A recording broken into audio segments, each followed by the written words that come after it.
Bismillahirrahmanirrahim. Assalamualaikum warahmatullahi wabarakatuh.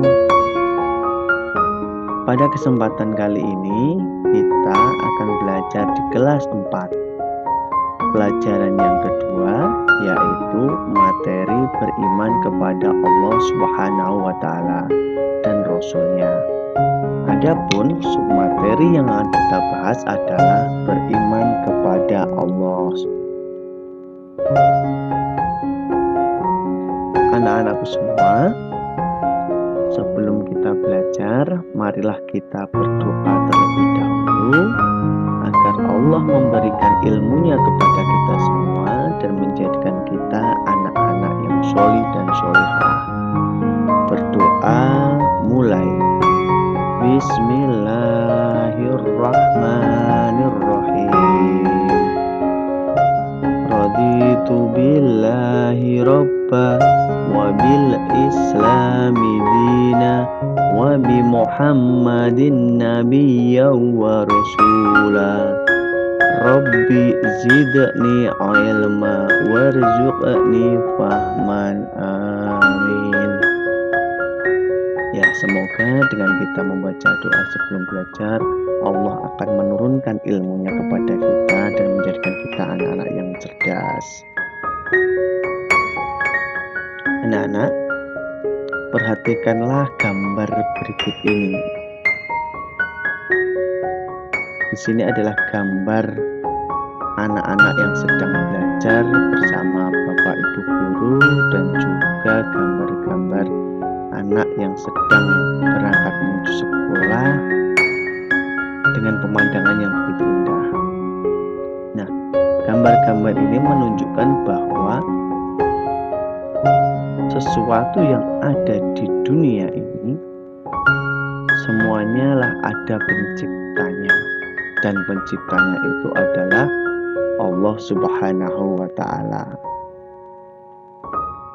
Nah, di sini anak-anak, tahukah kalian siapa yang menciptakan alam semesta beserta isinya?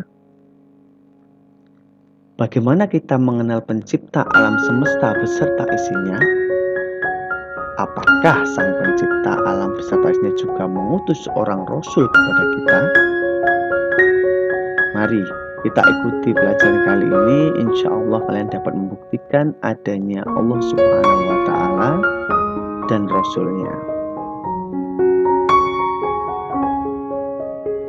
Kita masuk ke menu yang pertama, yaitu beriman kepada Allah Subhanahu wa taala. Allah Subhanahu wa taala pencipta dan penguasa alam raya ini dan seisinya. Ciptaan Allah adalah yang ada di langit, di bumi seperti manusia, hewan, tumbuh-tumbuhan, dan lainnya. Semua itu adalah ciptaan Allah Subhanahu wa taala. Nah, bagaimana kita dapat mengenal Allah? Kita dapat mengenal Allah melalui 3 hal berikut ini yang akan kita pelajari bersama. Yang pertama, kita mengenal Allah melalui alam semesta.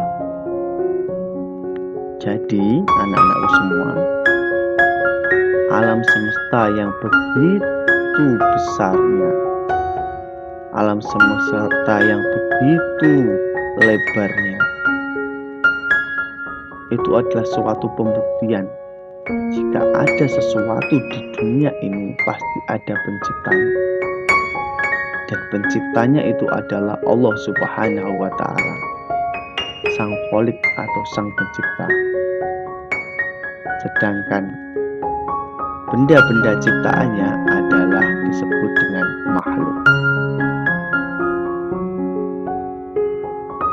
Nah, alam semesta ini dibedakan menjadi 2, anak-anak.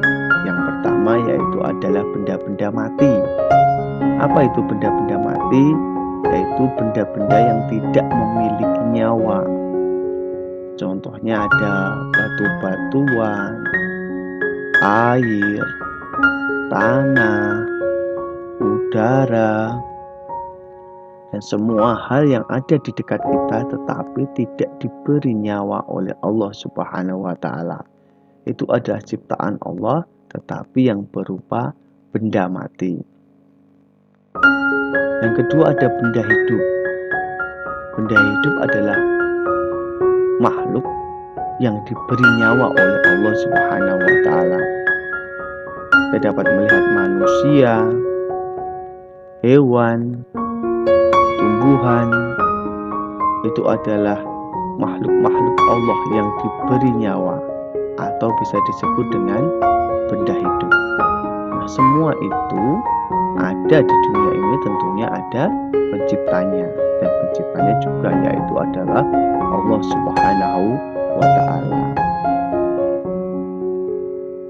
Nah, di sini ada seorang sahabat bertanya kepada Rasulullah Shallallahu Alaihi Wasallam, "Ya Rasulullah, apa arti beriman ini?" Rasulullah menjawab, "Beriman artinya percaya kepada Allah." Beriman atau iman artinya percaya. Percaya kepada Allah sebagai Tuhan semesta alam. Beriman kepada Allah artinya percaya kepada Allah. Bukti adanya Allah adalah adanya alam semesta dan semua isinya. Al-Quran telah menjelaskan adanya Tuhan dan nama-namanya. Adanya alam semesta, termasuk bumi yang kita huni sekarang ini, adalah bukti adanya Tuhan. Alam semesta ini berisi benda-benda. Di dalam pelajaran ilmu pengetahuan alam terdapat benda mati, benda yang tidak bisa bergerak, bertumbuh, berkembang, dan bernapas. Juga ada yang disebut sebagai benda hidup, yaitu benda yang bisa bergerak, bertumbuh, berkembang, dan bernapas.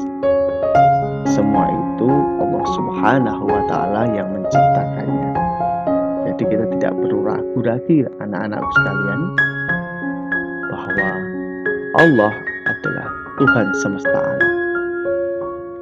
Allah adalah Sang Khalik yang menciptakan semua makhluk yang ada di bumi ini.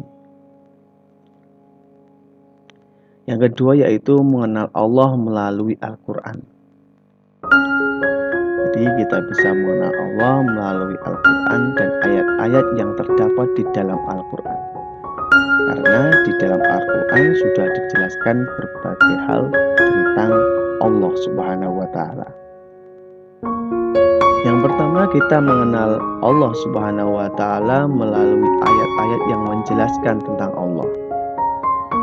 Seperti di Quran surat Al-An'am ayat 102. A'udzu billahi minasyaitonir rajim. Bismillahirrahmanirrahim. Dzalikumullahu rabbukum la ilaha illa huwa khaliqul kulli syai'in fa'buduhu wa huwa ala kulli syai'in wakil. Artinya itulah Allah, Tuhan kamu. Tidak ada Tuhan selain Dia, pencipta segala sesuatu. Maka sembahlah Dia. Dialah pemelihara segala sesuatu. Nah, anak-anakku, di situ sudah dijelaskan bahwa sangat jelas sekali Allah adalah Sang Pencipta dari alam semesta ini.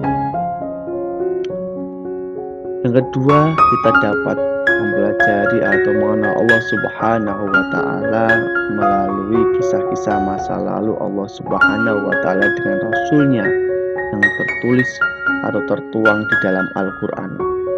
Seperti kisah-kisah Nabi Ibrahim yang dibakar tidak mampu. Seperti kisah-kisah Nabi Musa yang mampu membelah lautan. Ataupun kisah-kisah Nabi Nuh, kisah-kisah Nabi Isa dan yang sebagainya. Itu adalah kisah-kisah masa lalu Allah dengan para rasulnya. Itu memberikan bukti bahwa Allah Subhanahu wa taala itu nyata dan memang ada. Kita tidak perlu ragu lagi tentang hal itu. Yang ketiga, kita dapat mengenal Allah Subhanahu wa Ta'ala dengan Asmaul Husna. Untuk bisa mengenal sesuatu, biasanya melalui namanya. Demikian juga mengenal Allah. Allah Subhanahu wa Ta'ala memiliki nama-nama yang baik atau dikenal dengan Asmaul Husna. Nama Allah banyak, tetapi yang diperkenalkan oleh Allah kepada manusia hanya 99 nama melalui perantara Al-Quran. Jadi, apa itu Asmaul Husna? Asmaul Husna adalah nama-nama Allah yang baik. Berapa jumlahnya? Jumlahnya adalah 99 nama. Nah, pada kali ini yang akan kita pelajari dari Asmaul Husna hanya 3. Yang pertama, Al-Basir. Al-Basir berarti Allah Maha Melihat. Maksudnya apa? Maksudnya walaupun anak-anak itu melakukan sesuatu yang tidak diketahui oleh siapapun, tapi percayalah, Allah melihat apa yang kalian lakukan. Misal contoh, kalian tidak sholat subuh. Orang tua kalian tidak ngerti, tidak tahu kalau kalian tidak sholat subuh. Aman, tapi Allah Subhanahu wa Ta'ala tetap melihat kalian. Contoh yang lain, ketika kalian ada yang mencuri dan tidak ketahuan, itu bukan berarti tidak diketahui Allah. Orang yang mencuri itu tetap dilihat oleh Allah, karena Allah Maha melihat sesuatu yang ada di muka bumi, semuanya terlihat oleh Allah Subhanahu wa Ta'ala. Jadi jangan sampai kita berbuat jahat, karena itu pasti diketahui oleh Allah Subhanahu wa Ta'ala. Itu arti dari Al-Basir. Yang kedua yaitu Al-Adil. Al-Adil berarti Allah yang Maha Adil. Di dunia ini kita terlahir berbeda-beda. Ada yang bersuku Jawa, Madura, terus Papua, dan sebagainya. Semua itu sama di hadapan Allah Subhanahu wa Ta'ala. Sama derajatnya. Ada yang jadi pekerja bangunan, ada yang jadi presiden, ada yang jadi polisi, ada yang jadi tentara. Semuanya sama di hadapan Allah Subhanahu wa Ta'ala. Yang membedakan hanyalah ketakwaan manusia. Yang membedakan Allah, yang dibedakan Allah oleh manusia itu adalah tingkat ketakwaannya. Jadi kita harus selalu bertakwa kepada Allah. Bagaimana caranya? Yaitu dengan menjalankan semua perintahnya dan menjauhi larang-larangannya. Itu adalah bukti ketakwaan kita kepada Allah Subhanahu wa Ta'ala. Jadi kalian tidak perlu gelisah, tidak perlu susah ketika kalian itu berbeda dari teman-teman kalian. Misalnya ada si miskin dan si kaya, si ganteng dan si jelek dan sebagainya. Itu tidak perlu gelisah, karena di hadapan Allah itu sama. Yang membedakan hanyalah tingkat ketakwaan kita semua. Yang ketiga yaitu Al-Azim. Al-Azim artinya Allah Maha Agung. Apa maksudnya Allah Maha Agung? Allah Maha Agung itu dengan keagungan Allah Subhanahu wa Ta'ala, Allah mampu menjaga bumi dan alam seisinya ini tanpa bantuan dari makhluk apapun. Semua yang ada di alam semesta ini diatur oleh Allah Subhanahu wa Ta'ala sendirian.